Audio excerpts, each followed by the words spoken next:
وبركاته نحمده ونصلي على رسوله الكريم أما بعد أعوذ بالله من الشيطان الرجيم بسم الله الرحمن الرحيم وأن ليس للإنسان إلا ما سعى صدر علی وقار اور حاضرین انجمن، آج کی اس مبارک محفل میں میری موضوع خطابت ہے کامیابی کا اصل فارمولہ۔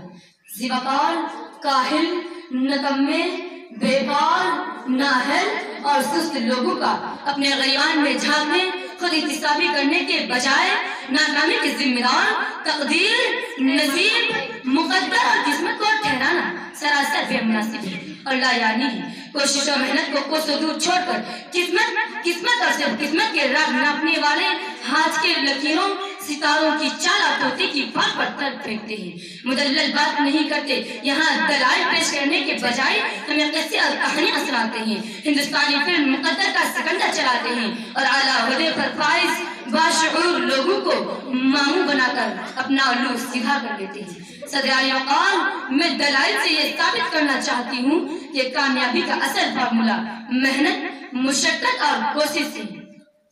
اللہ رب العزت نے سورہ نجم آیت نمبر 39 میں فرمایا ہے وَأَن لَيْسَ لِلْإِنسَانِ إِلَّا مَا سَعَى، انسان کو صرف کوشش کا پھل ملتا ہے۔ کسی شاعر میں کیا ہی خوب کہا ہے بِقَدْرِ الْقَدِّ تُكْتَسَبُ الْمَعَالِي وَمَنْ طَلَبَ الْعُلَا سَهِرَ اللَّيَالِي وَمَنْ طَلَبَ الْعُلَا بِغَيْرِ قَدٍّ فقد اضاع العمر فی طلب المعالی۔ کڑی محنت رات و دن کے آرام کو تج کر ہی اعلیٰ عہدے، عالی منصب پر فائز ہو سکتے ہیں۔ بغیر جد و جہد، رنگین خیالوں اور صرف حسن ظن سے کامیابی نصیب نہیں ہو سکتی۔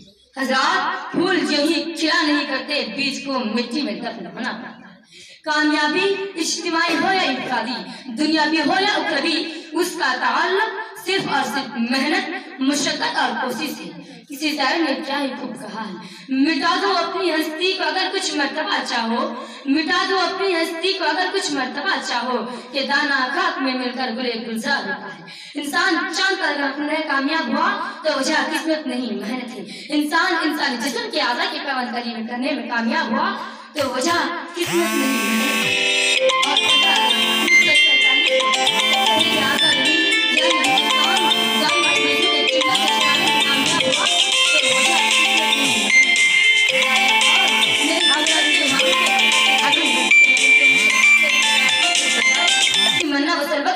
کے انتظار میں ہاتھ پر ہاتھ دھرے بیٹھے رہنے والے آج کامیاب بن کر کے ناکام ہیں۔ پیاس بجھانے کے لیے کنویں تک چل کر جانے کے بجائے مقدر سے کنویں کو پاس کھینچ کر لانے والے آج کامیاب بن کر کے ناکام ہیں۔ ظالم کے آگے سر اٹھانے کے بجائے ظلم کا نشانہ بنے ہاتھ پر ہاتھ دھرے مدد کے منتظر مظلوم آج کامیاب بن کر کے ناکام ہیں۔ سر اٹھے تو صحیح ظلم کے سامنے، تبھی ظالم کے وقت اتجاہ آئے گا اور تبھی غریبوں کے دربار میں ہاتھ جوڑے ہوئے ہر نواب آئے گا، انقلاب آئے گا، انقلاب آئے گا۔ صدر علی وقار، اگر آج ہم نے کامیابی کا صحرا محنت کے سر سے اتار کر زبردستی قسمت کے سر پر رکھ دیں تو یاد رکھیں ہماری ناکامی طے ہے۔ طوفان موج سے مقابلہ کرتے کرتے کشتی کو ساحل پر اتارنے والے ملاح کشتی کو قسمت کے لہروں پر چھوڑ دیں گے اور اپنے ہاتھوں سے چپو توڑ دیں گے۔ منزل کی طرف گامزن متحرک قافلے اپنے سفر قسمت کے قدموں میں ڈال کر جمود کی چادر اوڑھ لیں گے۔ اے طلباء و طالبات، ہاتھ کے لکیروں میں گم ہو کر کتابیں پڑھنا چھوڑ دیں گے اور فٹ پاتھ پر بیٹھے عامر بابا نجومی اور بنگالی جادوگروں سے اپنا ناطہ جوڑ دیں گے۔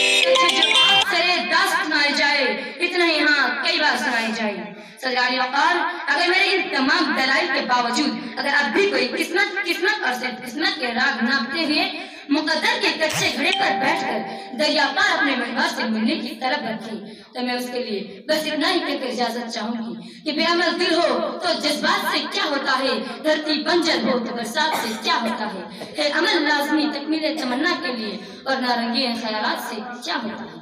شکریہ، وآخر دعوانا الحمدللہ رب العالمین۔ السلام علیکم۔